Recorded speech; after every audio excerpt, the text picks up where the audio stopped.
A work in progress. There's a line that keeps resurfacing for me. Human beings are works in progress that mistakenly think they are finished.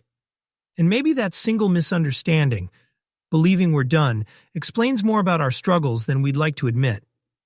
Because when you look closely, human nature isn't a single trait or a clean definition. It's a weaving, a fabric made of many threads. Biology, culture, emotion, reason, memory, instinct, pulled tight in some places, loose in others. And to understand ourselves, we don't stand back and summarize it. We walk it, slowly, noticing the knots. At the center of that weaving is contradiction. We are undeniably self-interested. We want, we protect. We cling to what feels like ours. And yet, almost impossibly, we are also capable of profound selflessness. We give, we sacrifice, we choose others, sometimes at real cost to ourselves. These aren't separate types of people. They live in the same person, often in the same hour. We are social by design. Alone, we are fragile. Together, we become more than we could ever be individually. Connection isn't a bonus feature of life. It's a requirement.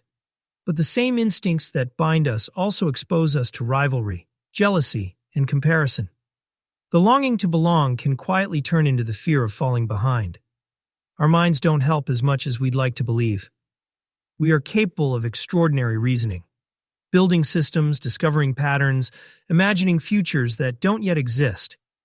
And still, we are led astray by bias, fear, and emotion far more often than we admit. We like to think we're rational creatures who sometimes feel. In reality, we're feeling creatures who occasionally reason. And yet, this is important, we are not fixed. Human nature isn't frozen. It moves. Our great advantage as a species has never been strength or speed, but adaptability. We learn, we adjust, we become something new in response to the world that meets us. Each generation rewrites the margins of what came before. Curiosity plays a quiet but powerful role in this. We are seekers by instinct. From cave walls to telescopes, from myth to mathematics, we keep asking the same question in new languages. What is this? And what does it mean for me? That hunger to understand doesn't just build knowledge, it reshapes who we are. So does compassion. Empathy, our ability to feel into another life, is one of the most delicate and powerful threads in the weave. It's what softens our sharper edges. What allows kindness to survive even in brutal conditions. What reminds us that another person's pain is never entirely separate from our own. But we can't romanticize ourselves. Violence, cruelty, and destruction are part of the inheritance too. They didn't arrive by accident. They were shaped by survival pressures, scarcity, and fear. The same evolutionary story that gave us cooperation also gave us conflict. And yet, within that story, is the possibility of moral growth, of choosing something more than survival, of leaning, however imperfectly, toward justice, restraint, and care. Culture is the loom that holds all of this together. It hands us patterns, values, norms, beliefs, before we're old enough to question them. It tells us what matters, what's admirable, what's forbidden. Culture shapes how we love, how we argue, how we imagine a good life. But it doesn't work alone.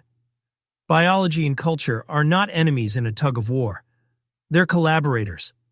Genes offer tendencies, not destinies. Culture amplifies, redirects, or quiets them. And now we know something even more humbling. Experience itself can reach back into biology. Our environments, our stresses, our relationships can shape how genes express themselves. The boundary between nature and nurture was never as solid as we thought. Which brings us back to that original idea. We are not finished. Human nature isn't a verdict. It's a process. A symphony of opposing forces held together by time, attention, and choice. Self-interest and generosity. Fear and courage. Habit and change. To understand ourselves is not to resolve these tensions, but to live inside them more honestly. Not as completed beings, but as people still becoming.